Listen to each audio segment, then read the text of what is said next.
The Kuwait National Development Plan sets the nation's long-term development priorities.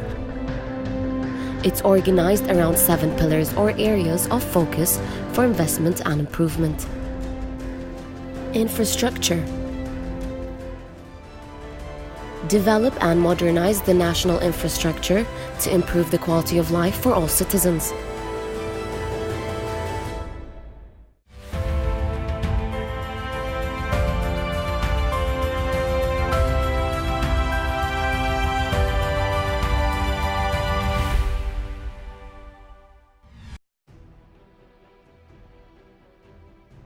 The National Assembly is the legislative authority of the state of Kuwait that has a mandate of legislation and oversight on the executive authority's work and implementation of laws.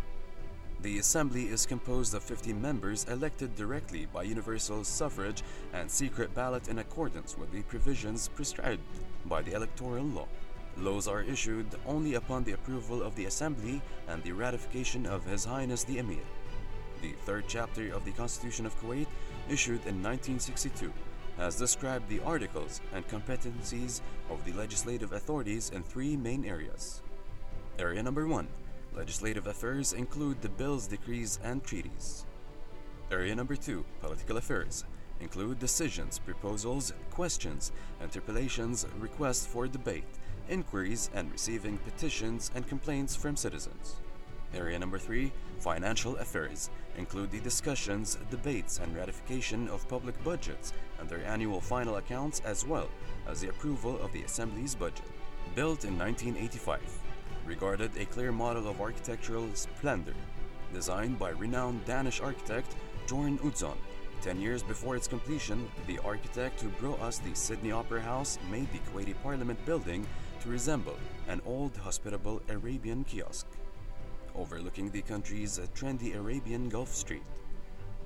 The crystal white building sways upwards from back to front, as the ceiling gives way to the appearance of fabric hitched on the 12 pillars that hold up the building at the front.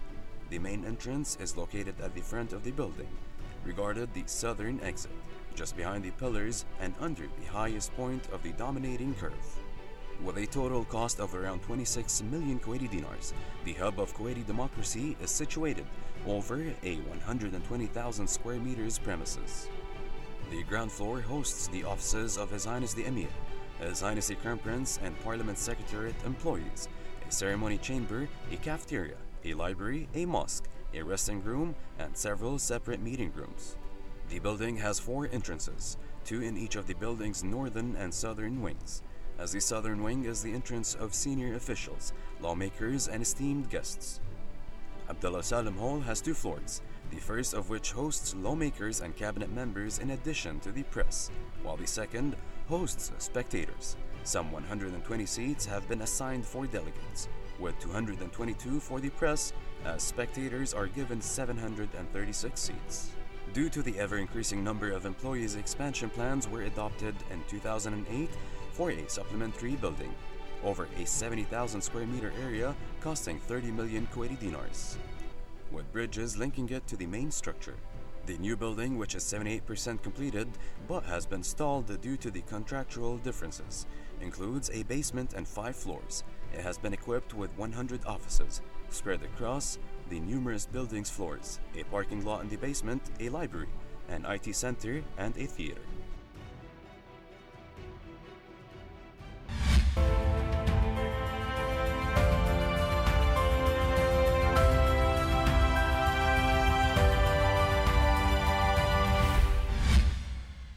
One of Kuwait's landmark building, the Hawali Court Complex, design symbolizes stability, permanence, and stature.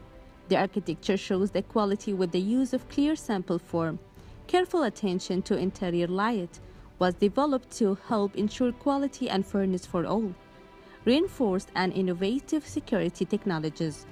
Now we will take a social media tour regarding Hawali Court Complex.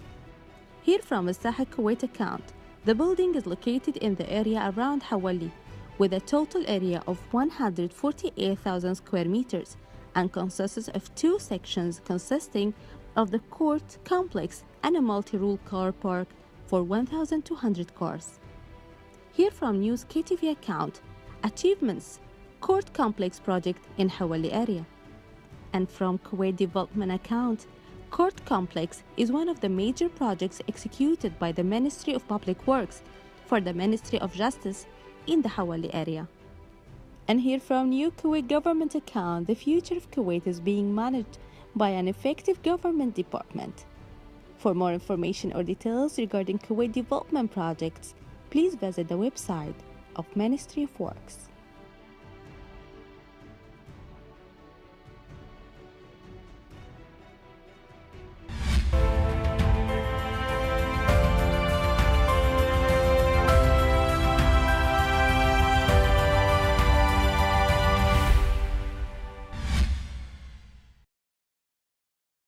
Under the patronage of the Minister of Health, Dr. Basil Hamad Al-Sabah, Kuwait Institute for Medical Specialization, KIMS, in cooperation with the Royal College of Physicians and Surgeons of Canada, held the second International Medical Educational Leaders Forum.